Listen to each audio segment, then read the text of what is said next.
नमस्कार दोस्तों, मैं हूं एलपी रंजन और मैं आप सभी का राजधानी कोचिंग सेंटर के यूट्यूब चैनल पर स्वागत करता हूं।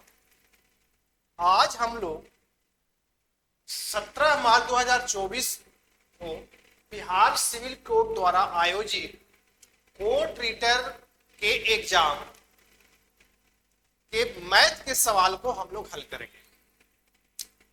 17 को हुआ था, बोर्ड पे लिखा हुआ भी है। मेरे पास मैथ का सेट सी अवेलेबल है, तो जो भी मैं सोल्व करूंगा सेट सी के अनुसार ही क्वेश्चन नंबर लिखूंगा। जिनके पास भी दूसरा सेट होगा तो हो सकता है कि उसमें दूसरा क्वेश्चन नंबर हो, लेकिन मेरे पास सेट नंबर सी है। 10 प्रश्न कुल पूछे गए थे मैथ के, आसान ही थे। तो स्टार्ट करते हैं। Question number 21। मैं क्वेश्चन को पढ़ते जाऊंगा। ऑफलाइन एग्जाम हुआ है, मैक्सिमम लोगों के पास क्वेश्चन अवेलेबल होगा। पहला प्रश्न कह रहा है, जो 21 नंबर है, 13 से विभाजित होने वाली सबसे छोटी 3 अंकीय संख्या को 16 से विभाजित किया गया है, शेषफल ज्ञात करना है। बहुत आसान सवाल है। 3 अंक की सबसे छोटी संख्या जो 13 से विभाजित होती है, तो आप सीधा सीधे कुछ नहीं करो, 13 का टेबल पढ़ लो और 13 का टेबल पढ़ने, जिसको हिंदी में पहाड़ा बोलते हैं, तो देख लो कि कौन सा सबसे छोटी संख्या है जो 13 के टेबल में आता है। 3 अंकों की सबसे छोटी संख्या। तो 13 का आप टेबल पढ़ोगे तो 13 गुणे 8 करोगे तो 104 होगा। यदि 13 गुणे 7 करते तो 91 होता। ये 2 अंकों की है, यही 3 अंकों की सबसे छोटी संख्या जो 13 से विभाजित होगी। वैसे 3 अंकों की सबसे छोटी 100 है। अब इसी संख्या को कह रहा है कि यदि हम 16 से विभाजित करें, भाग दिया जाए, तो शेषफल क्या होगा। तो आप देख लो, 16 से भागा देखो 6 बार में क्या होगा, 16 से 96, शेषफल क्या बच जाएगा, तो 8। आसान सवाल है, उत्तर इसका डी होगा। ये बहुत ही आसान है। अगले सवाल की ओर।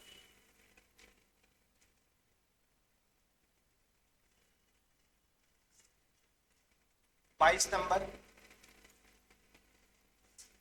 नंबर कह रहा है, 6561 के वर्गमूल को उसी के वर्गमूल से विभाजित किया जाता है, परिणाम ज्ञात करें। देखो, लैंग्वेज का एक खेल है इस क्वेश्चन में। मतलब आप सीधा सीधी कहो कि 6561 का 2 बार वर्गमूल निकालो। एक बार वर्गमूल निकालोगे, जो इसका वर्गमूल आएगा उसको एक बार और वर्गमूल निकाल दे, यही इसमें है। तो 6561 का वर्गमूल निकालिएगा, आपको 81 होगा। वर्गमूल निकालने का ट्रिक भी होता है, हम लोग पढ़ाते भी हैं। इकाई अंक के अनुसार इकाई अंक, इधर से 2 अंक कट करते हैं, फिर इसके बाद तो लंबा थोड़ा है, यहाँ पे नहीं बताऊंगा मैं। डायरेक्ट में लिख दिया कि इसका वर्गमूल 81 होगा।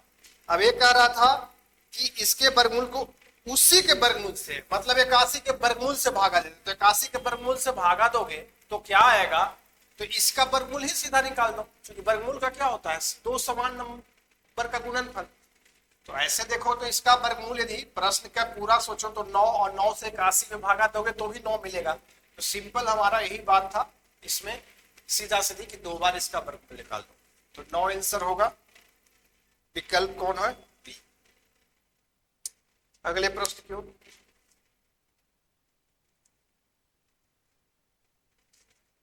23 नंबर प्रश्न कह रहा है, 40 के वर्ग, तो 40 के वर्ग करोगे तो क्या होगा, 1600। ठीक, के 40%, मतलब 1600 का 40% का चौथाई भाग, मतलब इसका चौथाई भाग। सीधा सीधी एक कहते हैं कि 1600 का 10%। सिंपल बात भी कर सकते हो। देखो, एक शून्य मतलब 160। सीधा सीधी प्रश्न पूछने का मतलब था कि 1600 का 10% मतलब 1/10। आंसर 160 होगा। विकल्प नंबर हमारा सी। ये भी आसान प्रश्न था। अगला प्रश्न 24 नंबर।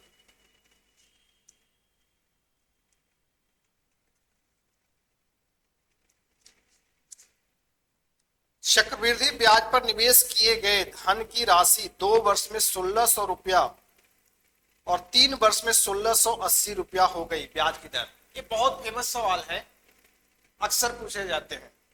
ठीक है, जब भी चक्रवृद्धि ब्याज में 2 लगातार वर्षों का मिश्रधन दिया जाता है, यहाँ पे क्या करा, चक्रवृद्धि ब्याज पर निवेश किए धन की 2 वर्षों में 1600 रुपया और 3 वर्षों में 1680। इसका मतलब क्या हुआ कि कोई जो मूलधन होगा उसका 2 वर्ष में 1600 रुपया क्या हो गया, 2 वर्ष का मिश्र धन, और 1680 30 वर्ष का मिश्र धन। तो यहाँ जब भी 2 लगातार वर्षों का मिश्र धन हो, यहाँ रेट निकालना हो, तो आप सीधा सीधी यही फॉर्मूला लगाइएगा कि 2 लगातार वर्षों का मिश्र धन का अंतर ले लीजिएगा, तो 1680 माइनस 1600 बटा क्या करेंगे, जो पहले वर्ष का मिश्र धन होगा उस पर इसका रेट निकलेगा। तो पहले वाला मिश्र धन कौन था, 1600 गुना 100। एक कॉन्सेप्ट है 80 बटे 1600 गुने 100 आप करोगे, 2 शून्य से 2 शून्य 16 बचे, इसका उत्तर 5%। ध्यान रखें, नोट करके लिख लो कि जब भी 2 लगातार वर्षों का मिश्रधन हो, मान लो कि आपको एक एन दिया हुआ है एन वर्षों का, और 1 साल पहले का मिश्रधन an-1 दिया हुआ है, तो यहाँ रेट का फॉर्मूला हो गया कि पहले वर्ष का हो गया, या एन कर दो, एन प्लस 1 कर दो, जो भी है ये बाद वाले, तो एन प्लस 1 माइनस एन बटे एन गुने 100, इसको फॉर्मूला के रूप में याद रखें, यही होगा। ए का मतलब मिश्रधन के लिए 2 लगातार वर्षों का। अगले प्रश्न की ओर।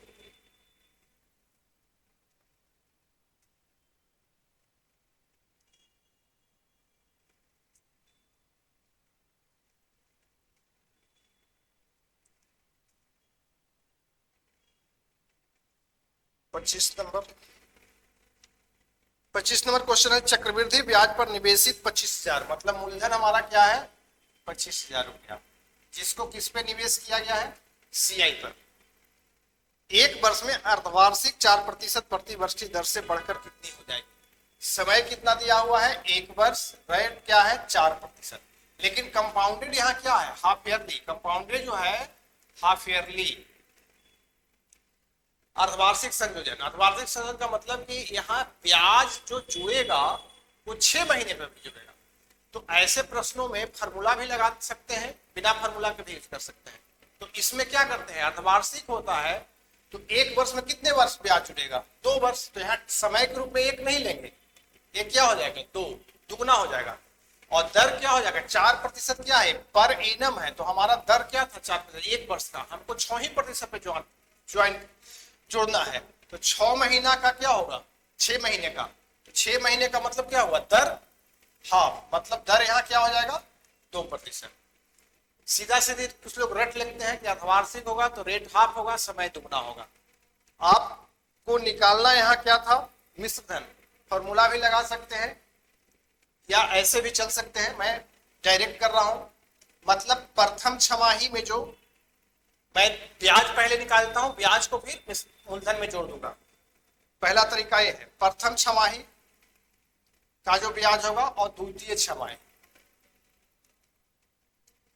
तो प्रथम छमाही में जो ब्याज होगा एससीआई होगा, चक्रवृद्धि ब्याज, वो इस मूलधन का कितना होगा 2%। तो 25,000 का 2% निकालोगे आप, देखो 25,000 का 2% निकालोगे, मैं डायरेक्ट करता, 25,000 का 1% क्या होगा 100वां भाग 250, 2% क्या होगा दुगना 250 करो, मतलब ये 500 रुपया होगा। अब इसमें फिर 2% बढ़ जाएगा, तो इस 500 का 2% निकालो, क्या होगा 10, मतलब द्वितीय छमाही में मिश्रधन जो हो जाएगा 510। तो पूरे 1 वर्ष में जो सीआई हो गया वो हमारा क्या हो गया 500 जोड़ 510, तो यहाँ 1010। निकालना क्या था मिश्रधन पूरे 1 साल में, तो मिश्रधन के लिए क्या होगा, ब्याज जुड़ जाएगा 25,000 पहले से, तो 26,010 रुपया। यही उत्तर होगा हमारा, 20 का होगा। फॉर्मूला कुछ लोग यूज करेंगे तो इस तरह से यूज करते। दूसरा तरीका आप मिश्रधन ऐसे लगाते, P1/RY, जो रेट था शुरू में 4 और यहाँ टाइम में 2 से गुना, आप इस पे बैठा दीजिएगा, ये फॉर्मूला पे उत्तर आ जाएगा। लेकिन यहाँ पे आपको कैलकुलेशन ज्यादा करना पड़ेगा, ये आपको आसान पड़ेगा। अगले प्रश्न की ओर।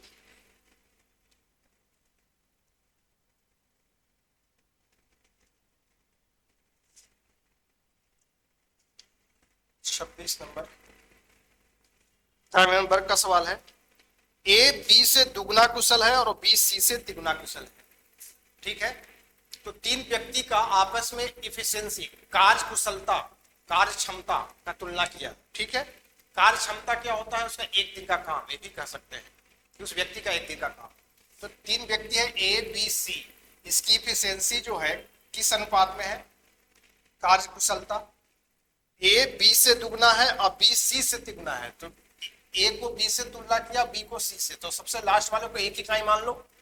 इससे तिगुना, इससे तिगुना है मतलब यहाँ 3, और इससे दुगना है मतलब ए 6 हो गया। तो यही इसकी इफिशियंसी होगी। इफिशियंसी का मतलब एक दिन का काम कह सकते हो, एक दिन का काम, इतना इकाई। अब कहता है कि सी कोई काम 30 दिनों में, तो ये 30 दिन में कितना काम होगा, यहां से हमको पूरा काम मिल गया, कुल कार्य जो कार्य, तो एक दिन में एक इकाई करता तो 30 दिन में कितना हो जाता, 30 इकाई, यही काम हो गया। अब कह रहा है इसी कार्य को तीनों मिलकर करता, ये तीनों मिलकर करता तो कितने दिन में करता, तो तीनों मिलकर करता, तो तीनों मिलकर एक दिन में कितना करता, 6 3 9 1 10। तो अविष्ट समय जो होगा हमारा, जो निकालना था, वो पूरे 30 काम को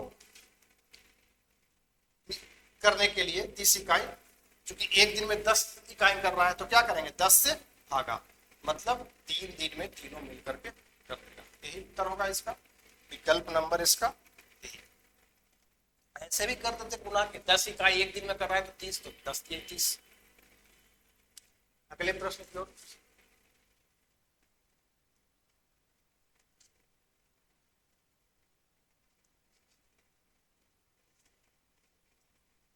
सत्ताईस नंबर प्रश्न, तीन क्रमागत विषम संख्याओं का औसत प्रथम संख्या के 1/3 से 12 अधिक है, तीन संख्याओं में से सबसे अंतिम संख्या क्या होगी। देखिए, तो विकल्प से भी चल सकते थे। मान लो विकल्प हमारा ये दिया हुआ था, ए बी सी, और डी में कोई नहीं है, इनमें से कोई नहीं, 15 है, 17 है, 19 है, इनमें से कोई नहीं। यदि विकल्प से कहते तो क्या करा था, तीन क्रमागत विषम संख्याओं का औसत प्रथम संख्या के 1/3 से 12, तीन संख्याओं में से सबसे अंतिम। मान लो ये सबसे अंतिम 15 है, तो इसका मतलब कौन होगा, एक तीन क्रमागत, इसके पहले 13 है, इसके पहले 11। अब देखो, जब भी क्रमागत विषम संख्या सम संख्या होता है तो उसका औसत हमेशा, यदि ऑड नंबर है, नंबर ऑफ टर्म्स, पदों की संख्या विषम हो, तो मिडिल टर्म हमेशा औसत होता है। तो इसका औसत निकालने की जरूरत नहीं है, यही औसत होगा, हम लोग औसत में पढ़ाते हैं। मतलब इसका औसत क्या होगा, 13। अब ये तीनों संख्या की औसत को क्या करा था, सबसे जो छोटी संख्या है, सबसे छोटी संख्या है, मतलब प्रथम संख्या कर रहा है, प्रथम का मतलब कि 1/3 से 12 अधिक है, तो प्रथम का 1/3 1 बार 3, तो 11/3, 11/3 से 13, 6 नहीं अधिक है, तो ये नहीं होगा, ये तो ऐसे भी 3 में आ गया। दूसरा विकल्प था 17, तो इसमें सीरीज बनता 17, 15 और 13, यही 3 होता, 17, 15, 13। अब इसका औसत कौन हो जाएगा, बीच वाला 15। अब 15 को किससे अधिक होना चाहिए, तो 13/3 से 12 अधिक, ये भी नहीं होगा, 13/3 और 15 में अंतर देखिए बहुत कम आएगा। ऐसे ही भिन्न हो गया तो पूर्णांक आएगा ही नहीं, समझना ये बात। सी विकल्प है हमारा 19, तो 19, 17 और 15, एवरेज कौन हो जाएगा, बीच वाला 17। इसको इसके 1/3, 15 का 1/3 कितना हो गया, 5, 5 से 17 कितना ज्यादा है, 12, इसका मतलब 19। बाकी आप इक्वेशन बना के भी कर सकते हैं, मैं लिख देता हूं ऐसे। तो हम इस क्वेश्चन को ऑप्शन से भी सोचने के लिए बता दिए। हाँ, मान के चलते तो मानना जब भी 3 लगातार का, तो ऐसे प्रश्नों में ऐसे मानना, बीच वाले को x करना x+2, पहले वाले को x-2। दो का अंतर इसलिए लिए सम संख्या और विषम संख्या में कितने का अंतर होता है, लगातार में हमेशा 2 का अंतर होता है, लगातार प्राकृतिक रहता तो 1-1 का अंतर लेते। यही मान लो कि 3 होता, अब इक्वेशन क्या बनता है, इन तीनों का औसत, तो तीनों का औसत क्या होगा, औसत हम लोग पढ़े होंगे, औसत पढ़े होंगे, क्या होता है, तीनों का योग बटा पदों की संख्या। ये औसत जो है किस और पहली संख्या का मतलब पहली संख्या इसमें क्या है x-2/3, इन दोनों का अंतर 12। अब इसको आप सोल्व कीजिएगा, यहाँ तो ऐसे ही 2 2 कट जाएगा, ये 3x/3 होगा। देखिएगा इसको रहने देते हैं, कट भी सकता है, इससे आसानी हो जाएगी हमारी। क्या हो गया 12, एलसीएम 3 हो गया, 3x - x + 2 = 12।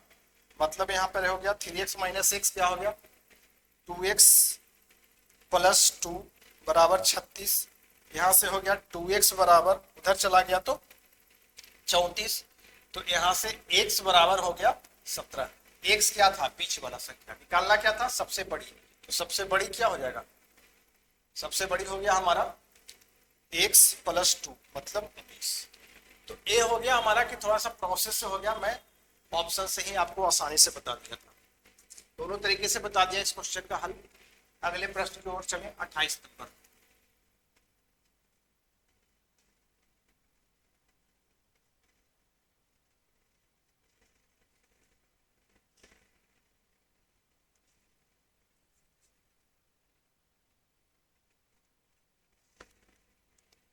सौ मीटर लंबी रेलगाड़ी 30 किलोमीटर प्रति घंटा की चाल से चल रही है। रेलवे प्लेटफॉर्म पर खड़े एक व्यक्ति को पार करने में लगा समय सेकंड में क्या है, सेकंड में आपसे पूछा जा रहा है।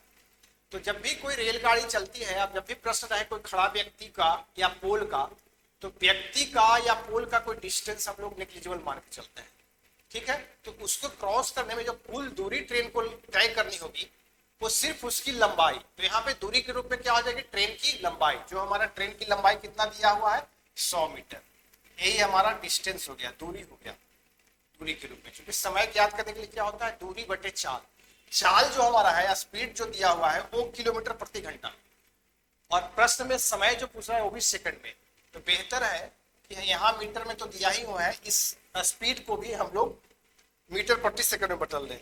तो किलोमीटर प्रति घंटा में क्या था 30, मीटर प्रति सेकंड में बदलने के लिए क्या करना होगा 5/18 से गुना, 36 का 18 6/30 मतलब 25/3 मीटर प्रति सेकंड, ठीक है। तो यहाँ अभी समय जो हो गया, समय निकालने के लिए क्या होगा दूरी बटे चाल, तो दूरी 100/25/3, ऊपर 3 हो गया 4 12 सेकंड, यही उत्तर हो गया। इसका उत्तर क्या हो गया हमारा 12 सेकंड, जो हमारा सी विकल्प में है। 28 नंबर था, 29 नंबर।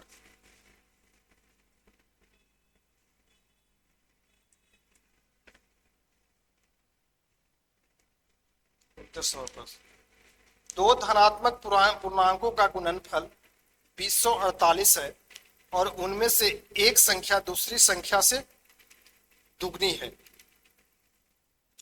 उनमें से छोटी संख्या कौन सी होगी।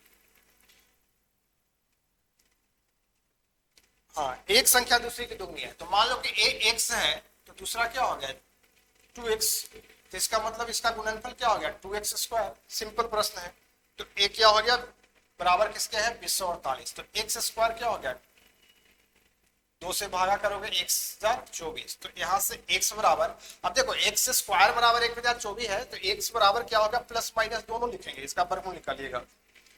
चूंकि इधर स्क्वायर है डायरेक्ट रूट रहता, लेकिन हमारा प्रश्न में ही कह रहा है कि धनात्मक, तो हमारा माइनस नहीं लेना होगा, ये नेग्लेक्ट करेंगे, तो यहाँ पर जो x मान का होगा सिर्फ 32 होगा। कौन सा विकल्प है हमारा इसमें ए विकल्प है, तो ये भी आसान था।